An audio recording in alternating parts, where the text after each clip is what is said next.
Téléspectateurs de Bloc 221 TV, bonjour et bienvenue, c'est l'heure de la revue de l'actualité. Depuis le jour où s'est tenue la cérémonie de distinction des meilleurs élèves du Sénégal au Grand Théâtre, le débat se poursuit. Ousmane Sonko, interpellé par une lauréate sur la question de la prise en charge des Dara au Sénégal, s'est également exprimé sur la question du port du voile, ce qui soulève une vive polémique qui a poussé certains hommes religieux à se prononcer. Parmi eux, Oustaz Alioune Sall, selon le prêcheur, c'est irrationnel de vouloir inscrire son enfant dans un établissement d'où l'islam n'est pas en règle et imposer le port du voile qui en est interdit. Les établissements qui interdisent le port du voile sont dans leur plein droit parce que c'est le règlement intérieur qui l'impose, a soutenu le prêcheur qui anime une des émissions religieuses les plus suivies à la radio Sud FM. Lors de sa prise de parole en début de semaine dernière, le Premier ministre Ousmane Sonko avait indiqué que l'État n'acceptera plus que les filles qui portent le voile soient recusées dans certaines écoles au Sénégal. Nous sommes dans un pays de tolérance, avait-il déclaré.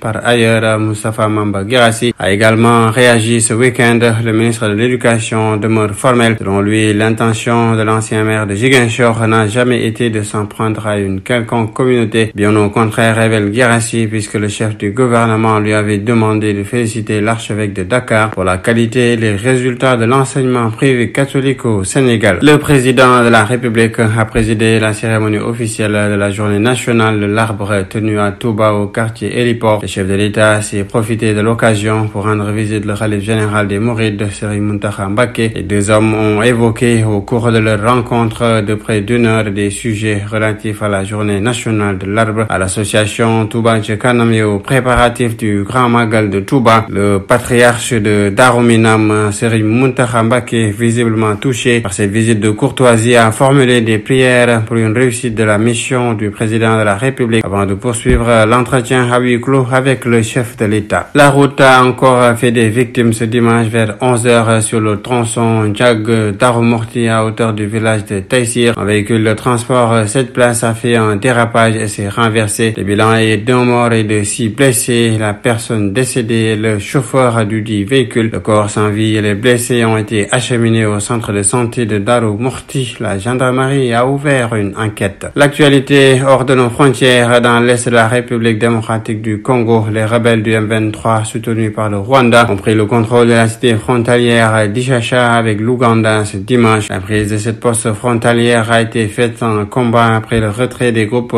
d'autodéfense dites Wazalendo et Police, une avancée qui intervient au premier jour du cessez-le-feu annoncé par Luanda. Selon des sources locales et sécuritaires, les combattants du M23 ont pris Ishasha en début d'après-midi de ce dimanche. L'avancée des rebelles dans ce poste frontalier avec l'Ouganda a été faite en combat à la veille des groupes armés locaux. Des éléments de la police et quelques membres des services de sécurité qui restaient encore ont traversé l'Ouganda selon des sources administratives et policiers qui affirment avoir été désarmés par les autorités. En Centrafrique, dans un document daté du 26 juillet qui circule sur les réseaux sociaux depuis ce dimanche, le général Ali Darassa Mohamed, chef d'état-major de la coalition des patriotes pour le changement, déclare mettre fin à toutes les hostilités sur toute l'étendue du territoire centrafricain. La CPC, mouvement politico-militaire, regroupe plusieurs factions et groupes armés entrés en rébellion contre le gouvernement. Si le document a bien été authentifié, il ne fait pas l'unanimité au sein de la coalition. La défense civile de Gaza a annoncé au moins 25 morts dans une frappe israélienne ce dimanche